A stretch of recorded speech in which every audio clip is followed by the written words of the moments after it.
بسم الله الرحمن الرحيم. الحمد لله والصلاة والسلام على رسول الله وعلى آله وصحبه وسلم تسليما كثيرا. أما بعد, السلام عليكم ورحمة الله تعالى وبركاته. Seek Allah's help and Allah's aid and Allah's assistance in answering these questions. We ask Allah for forgiveness and for pardon. AA from London, UK. If a store refunds me by mistake, is it a sin if I try to keep the money by letting the company know, but I use some loopholes to try to keep the money? If it's not your money, then give it back. If you're prevented from giving it back, you've reached out to them, give it in sadaqah. What's important is anything that's not yours, and you're trying to obtain it and take hold of it, and you're doing it in an illegal way, an illegitimate way, it's not Islamically condoned, then you're at risk of getting sent. Wallahu alam. FA from London, UK. What was the iftar of the Prophet, and what is considered an extravagant iftar? Jazakallahu khairan. I don't know of a specific authentic hadith that gives us a detailed description of the Prophet sallallahu alaihi wasallam's iftar in detail. I have hadiths about dates, the command to eat dates, water, dry dates, fresh dates, and things like this in general. But a specific detail of it, la adri. What is extravagant iftar? Of course, that's going to be subjective, and it's going to be relative. A king, a president, a prime minister is not going to eat like someone who's a beggar in the streets. Of course not. This is how it is. And that's very important to be taken into consideration with regards to zuhd and things like this. So it's going to be subjective. Al-Muhim, food that's wasted, food that no one eats, food that's only placed as a show, as a novelty. It looks good, it smells good, no one touches it, no one needs it, it's going to be thrown out. That's a different story. Food that you go out of your way to provide, you really don't have the money, you can't afford it, just to impress someone, just to put on a front or a charade or a facade that you have money and that you're generous, that's a problem. All of those things will be included in an extravagant iftar. As far as having fine things and quality things, there is nothing wrong with that. As Allah Azza wa Jalla tells us about the people of the cave, one of them was commanded to take the silver. بِوَرَقِكُمْ هَذِهِ إِلَى الْمَدِينَةِ. He says, go to town and let him look which food, which is azka, the purest and finest of food. Ibn Sa'di rahimahullah mentions that this proves that they were of wealth and nobility, or some type of wealth and nobility. And it also shows us is that it's nothing wrong with having fine food which is of high quality. There's nothing wrong with that. I remember when I had to discuss that story in detail, mention the proofs and evidences for that. What's important is there's nothing wrong with having good stuff, nice stuff. Wallahu alam. Tayyib. Next question. Says MF Staten Island, New York. Assalamu alaikum Mufti. Does one make up a day if one has fasted all day till 1 hour till iftar time and has to break due to mints? If you broke your fast for whatever reason or whatever excuse and daytime still remained, then you didn't fast the entire day. So you have to make up that day. Will your reward be wasted by Allah? You get no recognition or acknowledgement. No, not necessarily saying that, but you didn't fast the entire day. Wallahu alam. Play. Next question comes from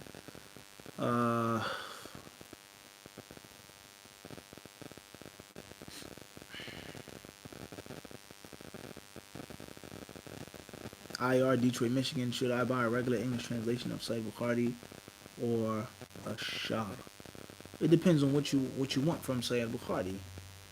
If you want to have the translation to refer back to read from, to quote from, la bas. If you want an in-depth explanation, then I wouldn't advise you with anything written in English.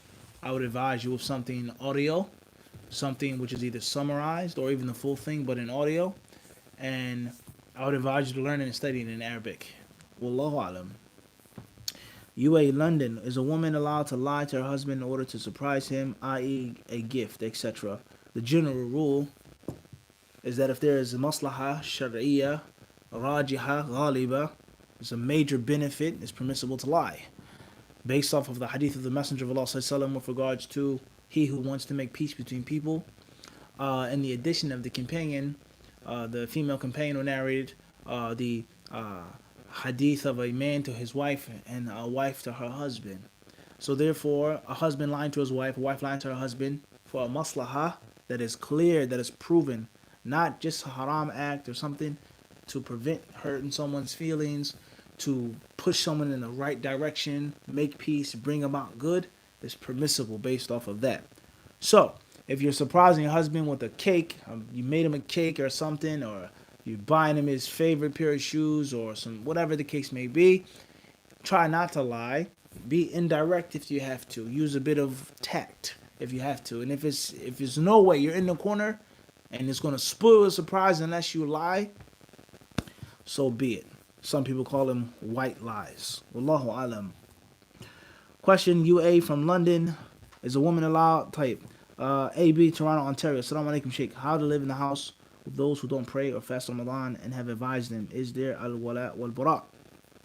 La hawla wa la quwwata illa billah. That's what you have to say on a daily basis. Okay? If you have the ability to live somewhere else and it's not going to be a bigger or greater problem, then do so. If you have to stay there, you can't afford your own place, or you have to serve your mother, or there's another family member who is religious and you have to look after them, whatever the case may be, you stay. Fattakullah mastata'tum, okay? You do what you're supposed to do. You make sure that they don't bother you and disrespect you, and khalas. You don't force anything upon them. You practice the religion the best way you can. And of course, there's wala wal bara. And wala wal bara can be mental. It could be physical, not to be with a mushrik, not to be with a fasiq, not to be with a mubtadi', whatever the case may be, whoever you're showing wala and bara to, from, and with. Naam. Wallahu alam. Tayyib. Imran Muhsin. Please mention your location. WB, Hamtramck, Michigan. Assalamu alaikum. Abu Ramla. Are you tight? Stick with the Ramadan questions now, inshallah. MI, London, UK. What's the rule on writing in the Mus'haf considered? Tayyib. Mahmoud G. C. UT, London, UK. How does one to be motivated? How does be motivated to really focus and reflect on the Quran? Allah says that if there was a Quran, وَلَوْ أَنَّ قُرْآنًا سُيِّرَتْ بِهِ الْجِبَالُ أَوْ قُطِعَتْ بِهِ الْأَرْضُ أَوْ كُلِّمَ بِهِ الْمَوْتَى. Allah says, and if there was a Quran that would cause the mountains to vanish and the earth to be split asunder and the dead to be spoken to, and it doesn't mention in the surah, and the taqdeer of لَكَانَ هَذَا الْقُرْآن, it would be this Quran. So if there was any recited book that was that powerful, it would be this recited book. So stop and think about that one verse among many other verses that talk about the power and the might of the Quran. Wallahu alam. AJ, Columbus, Ohio. Is it okay for a female to have a male roommate? If you're alone with a man who is not your mahram, you're alone, you're secluded, no third person, it's impermissible. Next question. Muhammad Yassin from Selangor, Malaysia. If one fasted with the intention of making up a fast and then found out later that his previous fast was not invalid, is the makeup fast counted as voluntary? So a person is fasting with the intention of making up a fast, meaning a mandatory fast. And then he found out later that his previous fast was not invalid, that it was still good, that he didn't have to make up the day. Clear. Does the makeup fast count as voluntary? Perhaps. Yani, the niyyah of the fard is not like the niyyah of the nafilah, even though every specific act of worship needs its own niyyah. But we say perhaps that the day won't be wasted. The person had the intention to do the fard, then later on it wasn't necessary to do the fard again. Perhaps. Wallahu alam, inshallah ta'ala. Tayyib. MI, London, UK. Is it best to break your fast and then pray, or eat your meal and pray later? Me personally, I would break my fast, then I would pray, then I would have my meal. That's my personal preference. Is that the sunnah? I can't say that. Is that haram to do that or obligatory? I can't say that. That's my personal preference.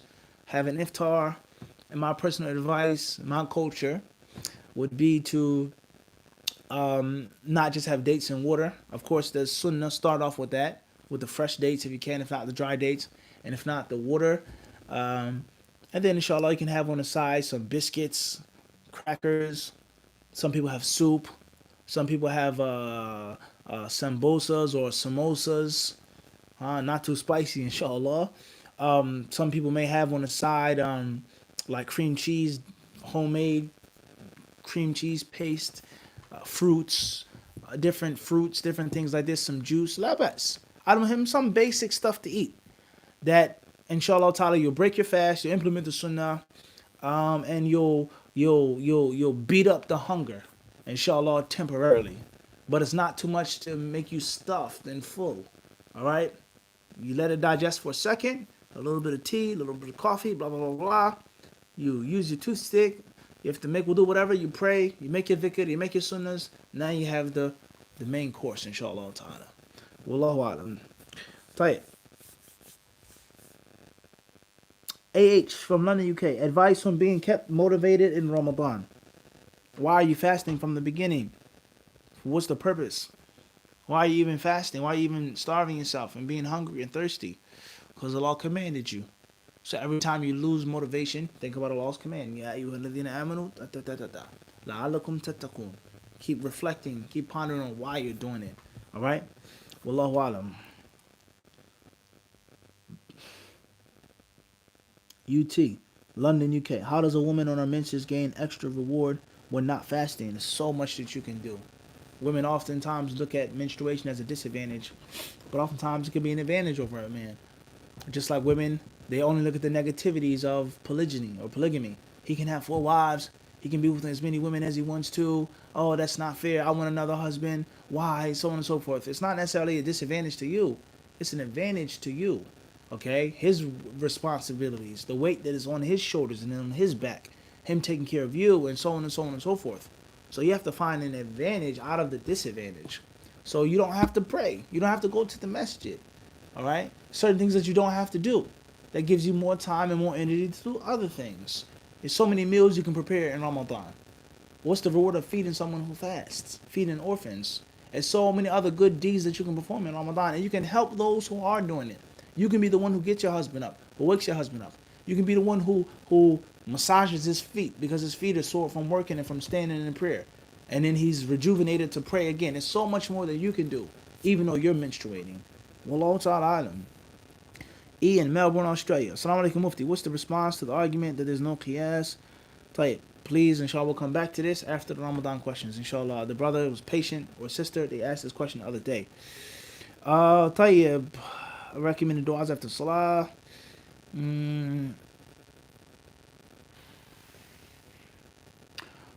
MHG, Hollis, New York. Assalamu alaikum, Sheikh. My wife has missed 4 Ramadans due to pregnancies and breastfeeding. What should she do? If you have the ability to feed a poor person for every day missed and make up the days, then you've covered yourself. There's no faqih that's coming and saying that you owe Allah this. You're going to be sinful for that. The day of judgment, you've covered your grounds. If you don't have the ability to do both for 4 Ramadans, fasting, making up the days, and feeding, then at least make up the days. If you can't make up the days, then feed. Do the fidya. And if you can't make up the days, it's a hardship, it's a difficulty, it's a burden. You don't have the money, you're struggling, COVID-19, whatever the case may be, your bills, your necessities.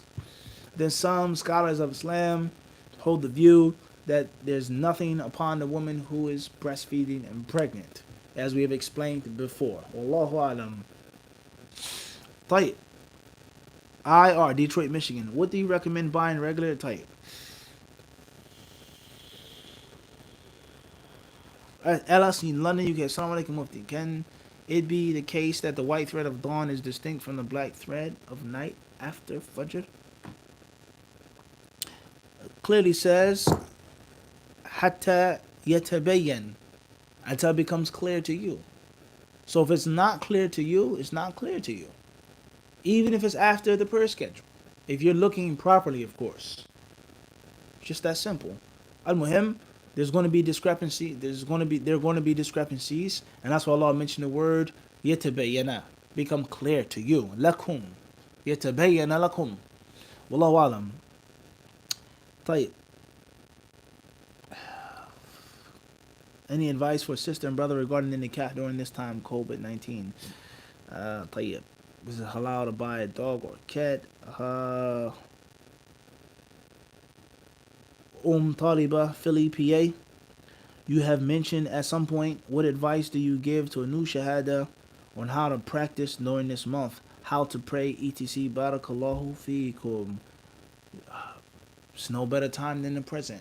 That's what I would tell the new shahada. There's no better time than the present. Bismillah. Allah has blessed you to become a Muslim in the best month out of the year. And the best time for Muslims, the month of Ramadan, the month of the Quran. What better blessing could there be?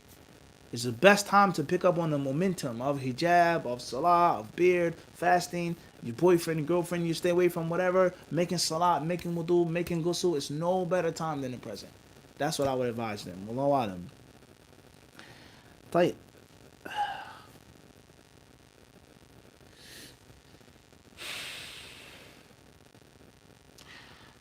Rashid Mustafa. Assalamu alaikum.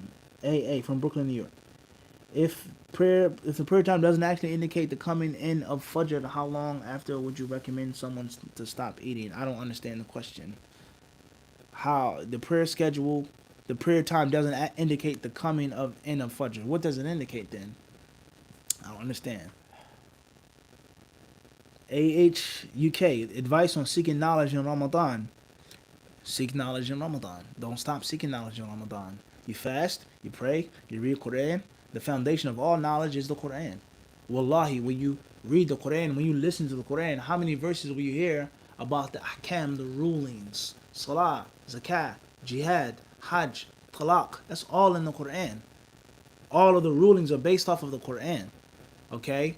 You listen to the Quran, you hear about the aqidah of Allah's asma wa sifat. Allah is the khalaq kulli shay. Wa ilahukum ilahun wahidun. Alright? Tawheedul ilahiyya. So on and so forth. The qadr. Okay? The last day, the angels, all of that is in the Quran. The akhlaq, the adab is in the Quran. So the Quran is the foundation of all knowledge. So keep seeking it in the month of Ramadan. As far as some narrations, when Ramadan came, they would stop seeking ilm, they would put down the books. There was that. Those are narrations of some of those people of the past. It's not necessarily binding to stop seeking or teaching knowledge just because of the month of Ramadan. Rather, I feel it's the best time to learn and to teach is in this month. Wallahu alam. That's in brief. طيب.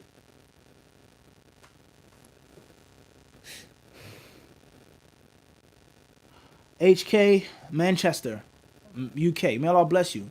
What is the ruling on a woman tasting her cooking while fasting? Shukran. Inshallah ta'ala, if it's a necessity, then do it. If you have to. Inshallah ta'ala. But if you're a good cook, I mean, you should know what it tastes like, okay? You know? Of course you taste it, but you should know what your fingers are doing, inshallah ta'ala. There's nothing wrong with that as long as you taste it and don't swallow it. Wallahu alam. طيب. NH Rotterdam, Holland. Ramadan question. If you do wudu and water goes in your nose too high up, does that break your fast? If it's an accident, no. No. If it's an accident. Just be mindful in the future though. EA. Valencians of France. Do we have to not to eat a lot during our meal after iftar? No. You don't have to eat a lot.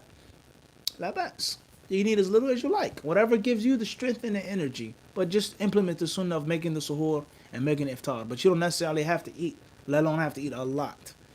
Wallahu alam. طيب. Assalamu alaikum. Mufti MQ Reading, Pennsylvania, Reading, UK. طيب. MI London, is permissible to make up days of Ramadan consecutively. La bas. Inshallah ta'ala. As long as it's not something that prevents you from that which is more obligatory. Wallahu alam. Big Ace, طيب.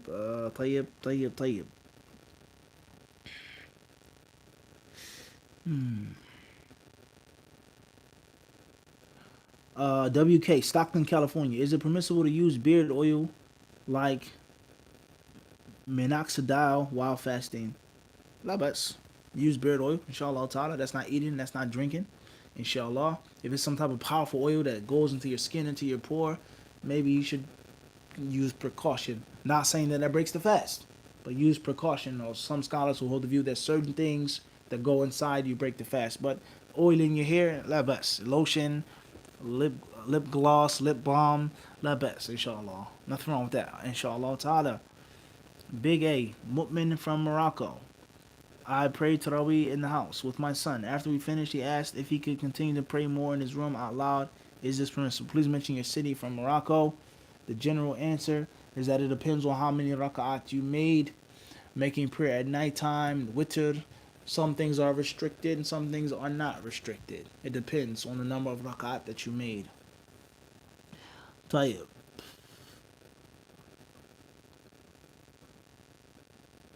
Rule low. Yes, you can ask questions here, inshallah. NH, Rotterdam, Holland. About the extra prayers, for example, 4 before the Tayyib. Come back to that, inshallah. AF from Columbus, Ohio. Hayakallah Mufti. Can one pray the first, then have his iftar meal? Barakallah fikum. No. Rush to the iftar. Rush to the iftar, even if it's a date, even if it's half of a date. Break your fast, then pray, inshallah ta'ala. As soon as it's time for the adhan, break your fast. Don't wait, don't hesitate. This one, I want to sit down, I want to katha, I want to make sure it's darker. ما تزال أمتي بخير أو لا تزال أمتي بخير ما عجلوا الفطر. Rush forth to the fitr. Allahu alam. SA, London, England. How do you advise someone to deal with a family which follows different prayer schedules in Ramadan? There are often disputes in regards to opening and closing the fast. Don't argue, don't fight. As long as they're following something that is, as long as they're following a reputed source or site or teaching, whether it's Hanafi or different, if they're following scholars that they trust, experts that they trust, and they're actual scholars and experts, don't fight and argue with them. So if you don't have a madhab and your parents have a madhab, they come from Pakistan and they're traditional Hanafis and they say that there's nautical and the different degrees of the Fajr, they want to wait 20 minutes, they want to wait 30 minutes, or whatever the case may be. Don't fight with them. They're following scholars that they trust. They're following an opinion, which is an opinion in the traditional schools. And the same applies to the prayer schedule at nighttime, unless something is clearly wrong. If something is clearly wrong, different story. If someone they're just following, they're not following no traditional, authentic school, that's a different story. And if you have the ability to speak with them and to convince them of that which is more correct, then you advise them. But the problem is to beat them up and to bash them. They don't have to follow Bin Baz and Uthaymeen. It's not upon them. They say we want to follow what the Hanafi scholars say. That's fine. The problem is them following a made-up scholar, an overnight scholar, them following their own desires. The problem comes in us bashing people for them not seeing eye to eye on us, and they have their scholars that they trust and respect, just as we have our scholars that we trust and we respect. And of course we trust and respect, inshallah ta'ala, all of the people of knowledge who give us the authentic knowledge. Wallahu alam. Tayyib.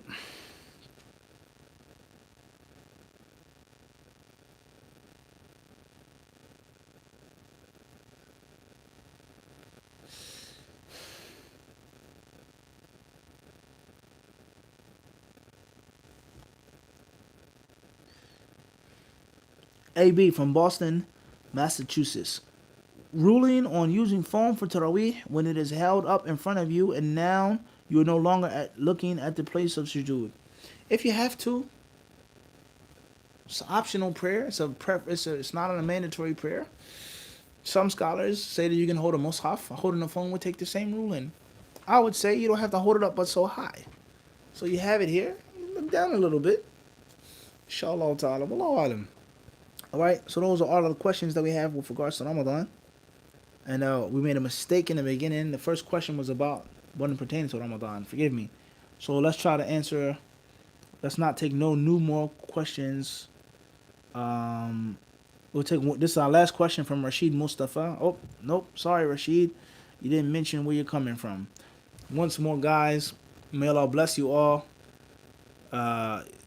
Brothers and sisters, followers, listeners, please Mention where you come from, city and state, village, town, province, and your first initial and your last initial, or first name and last name. Inshallah, those are the rules of the Q&A. Inshallah, jazakumullah khairan. All right, so now we're just going to take some of the questions that were not pertaining to Ramadan, and hopefully we won't take no new Ramadan questions tonight. طيب. The one Bukhari, we got that already. Also, the one about lying to your husband for a gift. That wasn't a Ramadan question. That was a mistake. طيب. What is the rule on writing in the Mus'haf considering the Sahaba wrote in the Mus'haf and scholars prohibit doing so? I wouldn't advise you to write in the Mus'haf. If you have to write something down or a note, put it in a separate book. That's my opinion. Wallahu alam. If you buy a gift for someone, from Mahmoud G, ATL, if you buy a gift for someone but never get it, never give it to them and change your mind, is that an issue? Khair, la bas. As long as you didn't give it to them. As long as you didn't give it to them. Wallahu alam. Also the question about the female roommate, we did, that wasn't a Ramadan question. I know you guys are like, oh, this guy, he's making up the rules as he goes along. He's contradicting himself. A in Melbourne, Australia. Mufti, what's the response to the argument that there's no qiyas between leather and business socks, such as in permeability, etc.? Well, a khuf is thick and a business sock is thin. The water can seep through, it be impermeable, so on and so forth. So that may be a difference.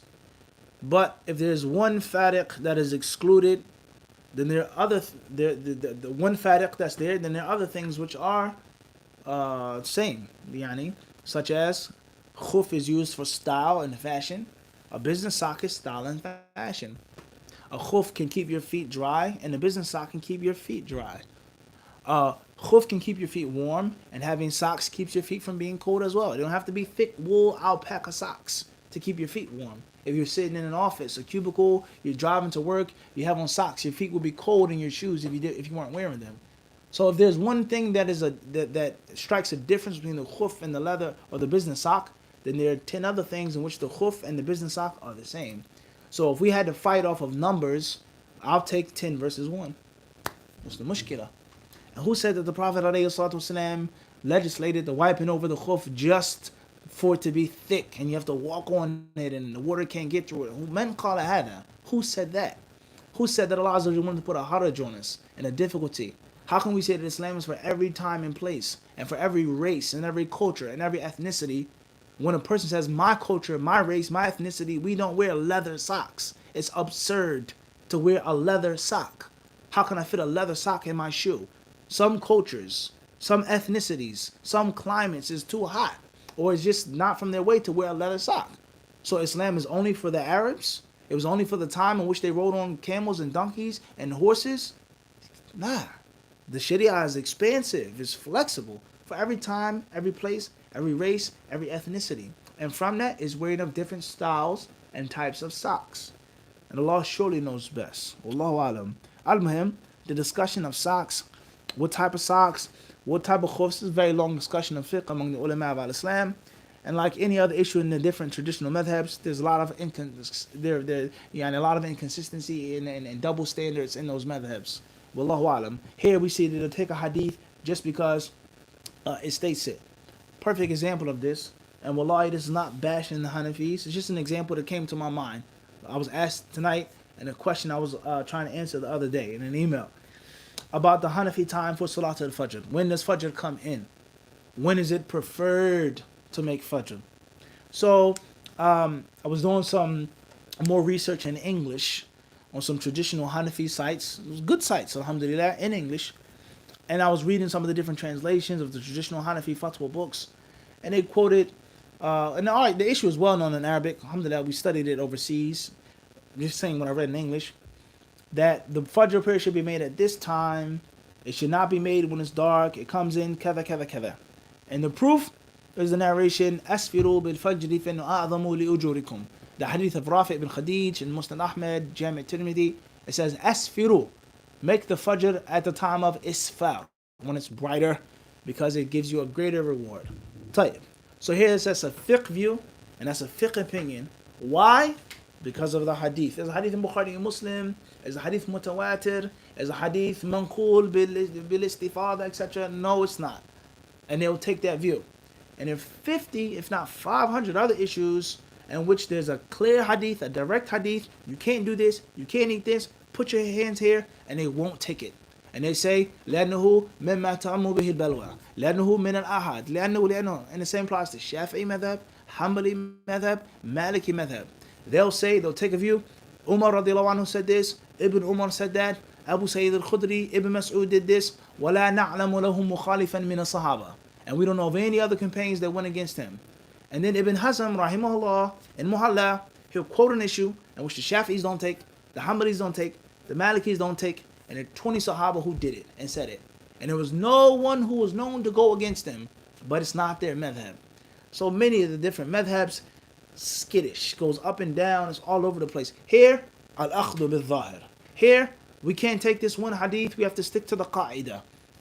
We can't take a sole hadith if it goes against a major principle. Here, Ibn Umar radiallahu anhu did something, so it's the sunnah to do it. You make hajj, you trim your hair like this. You make wudu like this. And another issue, Ibn Umar did the same thing. And they say it's just Ibn Umar. So the contradictions and the inconsistencies and the hypocrisies of many of these different issues, usulan wa furu'an, proves and it steers a person in the direction that the most thorough way of studying fiqh is comparative fiqh. Fiqh al-athar, fiqh al-sunnah, fiqh al-hadith, and making that the basis and taking the view wherever it is. And not to go too far off, but many madhab people كأنهم أدركوا يعني هذه الإشكالات. Okay, they've understood some of these problems and these inconsistencies, and some of them they cover their tracks by bringing up new principles and making new rules and giving them exotic terms to cover their tracks. ومن ذلك, and from that is مسألة التلفيق. They brought up the issue of talfiq, taking an opinion from one madhab and another opinion from a second and a third. And many of them say you can't do that. You have to just stick with one mode. You can't take and pick and choose. You can't select, you can't compare and take the best and exclude the weakest. You can't do that. And the reason why they say this, some of them will allow, and the reason why some of them, not all of them, one of the reasons why they say this is because they know that a person can study, look at the text, use the principles, and say, in this issue, I agree with the Hanafis. And if you ask me about talaq on menstruation, I agree with these scholars. And if you ask me about giving bay'ah to this type of imam, I agree with the Zahiris. And if you ask me about going down on our hands or knees first, I agree with the Hanbalis based off of the dalil. They say you can't do that. You just have to stick to one mode. That's because they know that there are inconsistencies. Here is the dalil because of the hadith. And there, 3, 4, 5 hadiths, and they say no one took those hadiths. لم يقل به عالم لم يأخذه أحد من السلف, so on and so forth. What بأين يعني? Which scale are you using? Which scale are you using? So comparative fiqh is the most thorough and proper way of studying fiqh. There's no question about that. There's no doubt about that. Fiqh al-hadith, ashab al-hadith is the most correct way. How a beginner studies his fiqh, the progressive stages that you take, that's a different story.